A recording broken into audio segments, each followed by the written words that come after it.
a presentation? Say what? Yes, I should probably do that. That would be a great idea. Thank you. There's that. Okay.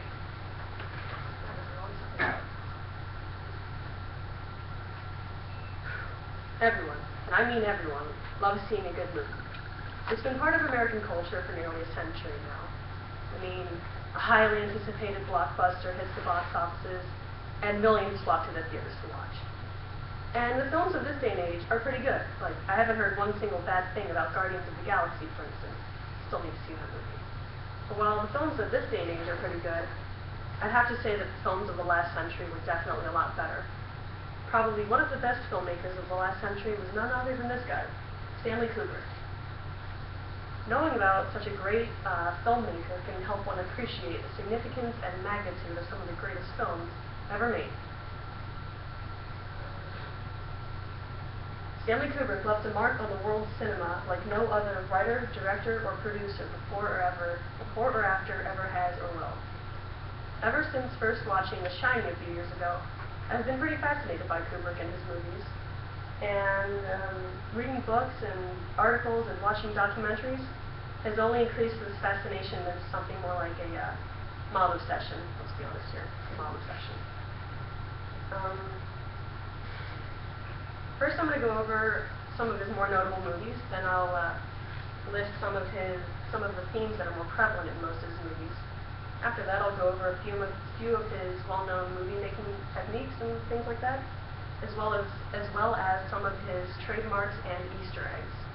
And after that, I'll go and list some of the impacts his films have had on the world. So, a few of Kubrick's most famous movies are Spartacus, Dr. Strangelove, 2001: A Space Odyssey, A Clockwork Orange, The Shining, and Full Metal Jacket. And he's got lots of other great movies too. These are just a few. But I'd have to say right now my favorite is probably a tie between A Clockwork Orange and The Shining. I think they're magnificent. A lot of people don't, but I do.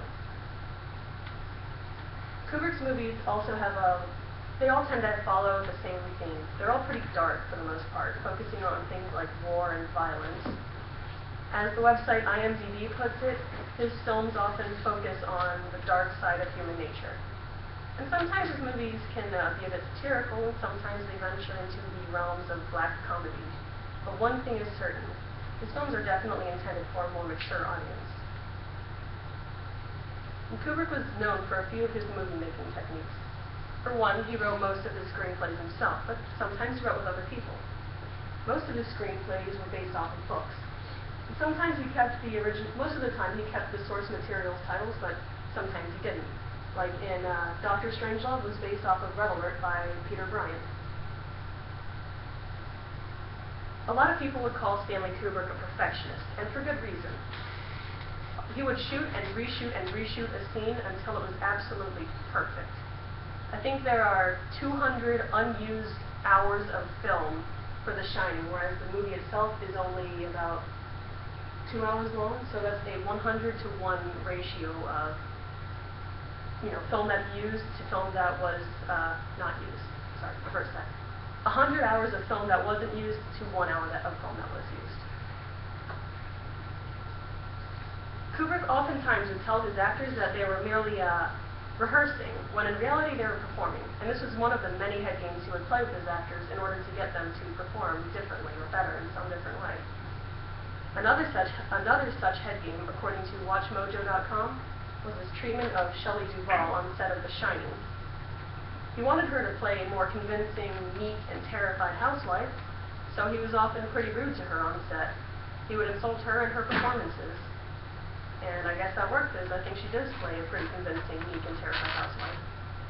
Those are just a few of the head games he would play. A few of his movie-making techniques for which he was well known, also. Kubrick also had copious amounts of trademarks and Easter eggs in his movies, things that just set them apart as a Kubrick movie. For instance, every single one of his movies has a very pivotal scene on which the plot hinges that takes place in a bathroom. In the movie Spartacus, a few important Roman officials plot Spartacus' downfall in a fancy Roman bathhouse, and the famous scene here in The Shining which is not playing for some reason. It's the scene where Jack chops through the bathroom door with an axe and goes, "Here's Johnny." He goes in there basically to try and murder his wife. Like I said, Kubrick's films are very dark and tend to be pretty violent. And in The Shining, there are two other scenes which set him on his course to murdering his kid and wife. Very dark and very violent, yes. This leads to another one of Kubrick's trademarks, the well-known tracking shot. Nope, that is not the right thing. Not the tracking shot, the facial close-ups of creepy, glaring people. A Clockwork Orange opens with a close-up of the anti-hero protagonist, Alex, glaring into the audience as it slowly zooms out.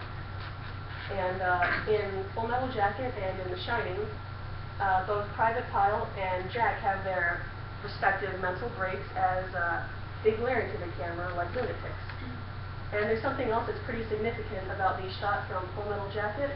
It takes place in a laboratory, meaning that a lot more goes on than just, angry, glaring people. It has a murder-suicide. Like I said, very dark, very violent themes. Also, important bathroom scenes. And it may be a bit of a stretch, but some could argue that the killer AI, Helen 1000 from 2001: A Space Odyssey, also has a few moments where he's glaring into the audience. All of these images set to the right music, they can just be downright unsettling. And that leads me to my next trademark of Kubrick, his soundtracks. A lot of his soundtracks are composed of music that is not original to the movie, just pre-made music in general. Let's see, in Full Metal Jacket, the movie opens to, what's it called? Hello Vietnam being played as the Marine recruits get their heads shaved for boot camp. And in both 2001: A Space Odyssey as well as A Clockwork Orange, both of them have a lot of classical music. The reason behind the classical music in A Clockwork Orange is that Alex, the protagonist, is mildly obsessed with Beethoven's music, so it only makes sense that there's a lot of Beethoven in the soundtrack. And the reason behind the, classical music in 2001: A Space Odyssey, there is simply nothing like seeing copious, gigantic, colossal space scenes while hearing music written by Adagio or Johann Strauss. It's generally impressive, and there's really nothing like it, especially when it's played on a gigantic screen. The next Kubrickian trademark are his tracking shots. Just about every one of his movies has a shot where either the camera follows the character around, or the character follows the camera around for some period of time. The reason behind this is just to give the viewers a different perspective on the characters. In this scene, which is notable for its tracking shot, there's also one pretty fun thing I find kind of fascinating. This is Alex walking through a music store.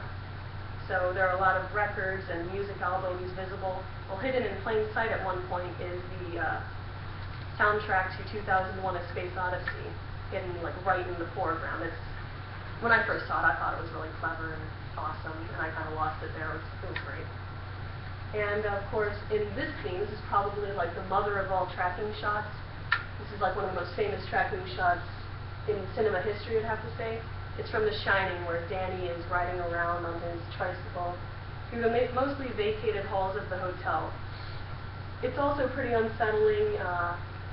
It's supposed to give the sense that he's being followed, or at the very least, he's being watched by some malevolent spirit or some sort of specter in this bad, spooky, haunted hotel. And Kubrick's last big notable trademark is his use of color schemes.